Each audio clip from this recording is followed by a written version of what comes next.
ಸ್ನೇಹಿತರೆ, ಇದು ಕೇವಲ ಚುನಾವಣೆ ಅಲ್ಲ, ಇದು ಕರ್ನಾಟಕದ ರಾಜಕಾರಣವೇ ತಲೆ ಕೆಳಗೆ ಮಾಡುವ ಬಿಗ್ ಪ್ಲಾನ್. ಒಂದು ದಿನ, ಒಂದೇ ಬೂತ್, 3 ಮತಗಳು, 1 ಗ್ರಾಮ, 1 ಚುನಾವಣೆ. ಈ ಐಡಿಯಾ ಜಾರಿಯಾದ್ರೆ ನಿಮ್ಮ ಹಳ್ಳಿ ರಾಜಕಾರಣವೇ ಬದಲಾಗಿ ಬಿಡುತ್ತೆ. ಹಳ್ಳಿಗಳಲ್ಲಿ ಚುನಾವಣಾ ಕಹಳೆ. 1 ಗ್ರಾಮ, 1 ಚುನಾವಣೆ. ರಾಜ್ಯ ಸರ್ಕಾರದ ಮಾಸ್ಟರ್ ಪ್ಲಾನ್. ಬ್ರೂಟನ್ ಬೂಸ್ಟರ್ ಲೆನ್ಸ್ ವೀಕ್ಷಕರಿಗೆ ನಮಸ್ಕಾರ. ನಾನು RDX.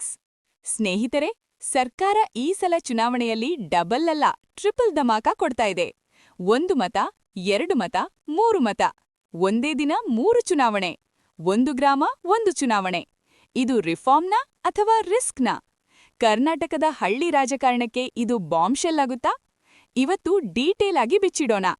ಇವತ್ತು ನಾವು ಮಾತನಾಡೋದು ಕರ್ನಾಟಕದ ಸ್ಥಳೀಯ ರಾಜಕಾರಣದಲ್ಲಿ ದೊಡ್ಡ ಸಂಚಲನ ಮೂಡಿಸ್ತಿರುವ ವಿಷಯದ ಬಗ್ಗೆ. ಹೌದು, ಹಳ್ಳಿಗಳಲ್ಲಿ ಮತ್ತೆ ಚುನಾವಣಾ ಕಹಳೆ ಮೊಳಗುವ ಸಮಯ ಹತ್ರವಾಗ್ತಾ ಇದೆ.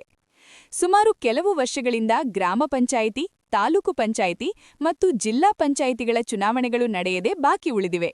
ಕೋರ್ಟ್ ಕೂಡ ಸರ್ಕಾರಕ್ಕೆ ಲೋಕಲ್ ಬಾಡಿ ಎಲೆಕ್ಷನ್ಗಳನ್ನು ಬೇಗ ನಡೆಸಿ ಅಂತ ಸ್ಪಷ್ಟ ಸೂಚನೆ ಕೊಟ್ಟಿದೆ.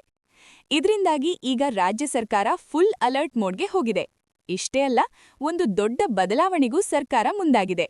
ಒಂದೇ ಸಮಯದಲ್ಲಿ 3 ಹಂತದ ಚುನಾವಣೆ, ಅಂದ್ರೆ ಗ್ರಾಮ ಪಂಚಾಯಿತಿ, ತಾಲೂಕು ಪಂಚಾಯಿತಿ, ಜಿಲ್ಲಾ ಪಂಚಾಯಿತಿ, 3ಗೂ ಒಟ್ಟಿಗೆ ಮತದಾನ ನಡೆಸೋ ಪ್ಲಾನ್.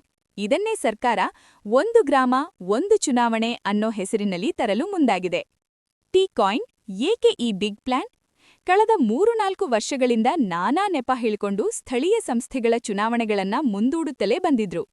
ಕ್ಷೇತ್ರ ಪುನರ್ವಿಂಗಡಣೆ, ಮೀಸಲಾತಿ ಗೊಂದಲ, ಕೋರ್ಟ್ ಕೇಸುಗಳು, ಇವೆಲ್ಲ ಕಾರಣ ಹೇಳ್ಕೊಂಡು ಸರ್ಕಾರಗಳು ಕಾಲಹರಣ ಮಾಡ್ತಾ ಇದ್ವು. ಆದ್ರೆ ಸಾಂವಿಧಾನಿಕವಾಗಿ ನೋಡಿದ್ರೆ ಸಕಾಲಕ್ಕೆ ಚುನಾವಣೆ ನಡೆಸೋದು ಸರ್ಕಾರದ ಹೊಣೆಗಾರಿಕೆ. ಚುನಾವಣೆ ಇಲ್ಲಾಂದ್ರೆ ಏನಾಗುತ್ತೆ? ಅಧಿಕಾರ ವಿಕೇಂದ್ರೀಕರಣ ಎಂಬ ಪ್ರಜಾಪ್ರಭುತ್ವದ ಮೂಲ ಆಶಯವೇ ಬುಡಮೇಲಾಗುತ್ತೆ.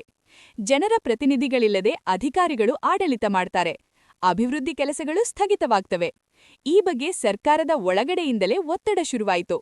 ಇನ್ನೂ ಚುನಾವಣೆಗೆ ವಿಳಂಬ ಮಾಡಿದ್ರೆ ಅಪಕೀರ್ತಿಗೆ ಗುರಿಯಾಗ್ತೀವಿ ಅಂತ ಕಾಂಗ್ರೆಸ್ ಒಳಗೆ ಮಾತುಗಳು ಜೋರಾಗಿ ಕೇಳಿಬಂದುವು. ಅದೇ ಒತ್ತಡವೇ ಈಗ ಸರ್ಕಾರವನ್ನ ಚುನಾವಣೆಯತ್ತ ಮುಖ ಮಾಡಿಸಿದೆ.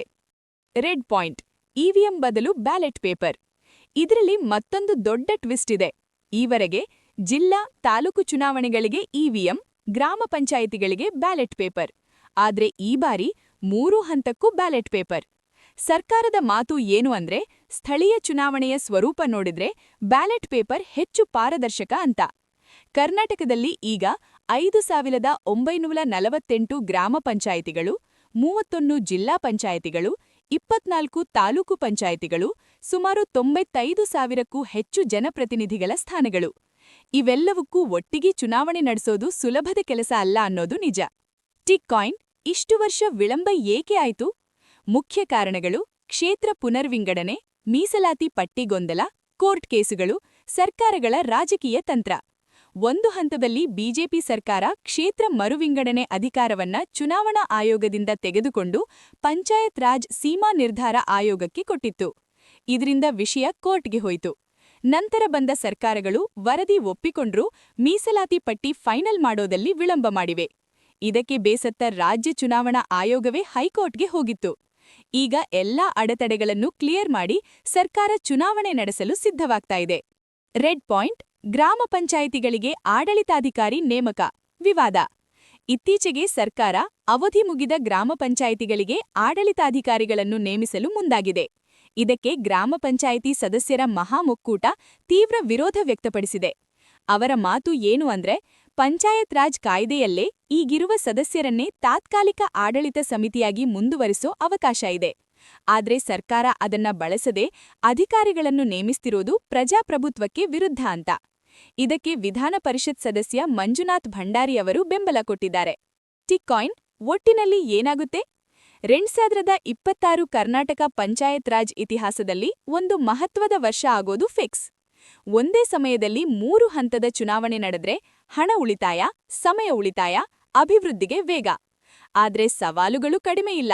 ಲಕ್ಷಾಂತರ ಬ್ಯಾಲೆಟ್ ಪೇಪರ್ ಮುದ್ರಣ, ಮತ ಎಣಕಿ ವ್ಯವಸ್ಥೆ, ಕಾನೂನು ಸುವ್ಯವಸ್ಥೆ, ಫಲಿತಾಂಶ ಘೋಷಣೆಯ ಪಾರದರ್ಶಕತೆ, ಇವೆಲ್ಲವನ್ನೂ ಚುನಾವಣಾ ಆಯೋಗ ಹೇಗೆ ಮ್ಯಾನೇಜ್ ಮಾಡುತ್ತೆ ಅನ್ನೋದು ಕುತೂಹಲ. ನಿಮ್ಮ ಅಭಿಪ್ರಾಯ ಏನು? 1 ಗ್ರಾಮ 1 ಚುನಾವಣೆ ಇದು ಒಳ್ಳೆ ಐಡಿಯಾ ಅನ್ಸುತ್ತಾ ಅಥವಾ ಸಮಸ್ಯೆ ಹೆಚ್ಚಾಗತ್ತಾ? ಕಮೆಂಟ್ನಲ್ಲಿ ನಿಮ್ಮ ಅಭಿಪ್ರಾಯ ಹೇಳಿ. ಇದಿಷ್ಟು ಇವತ್ತಿನ ವಿಶೇಷ. ಇದೇ ರೀತಿ ಮಾಹಿತಿ, ವಿಶ್ಲೇಷಣೆ ಮತ್ತು ಮನರಂಜನೆಗಾಗಿ ನಮ್ಮ ಯೂಟ್ಯೂಬ್ ಚಾನೆಲ್ ಸಬ್ಸ್ಕ್ರೈಬ್ ಮಾಡಿ. ಧನ್ಯವಾದಗಳು.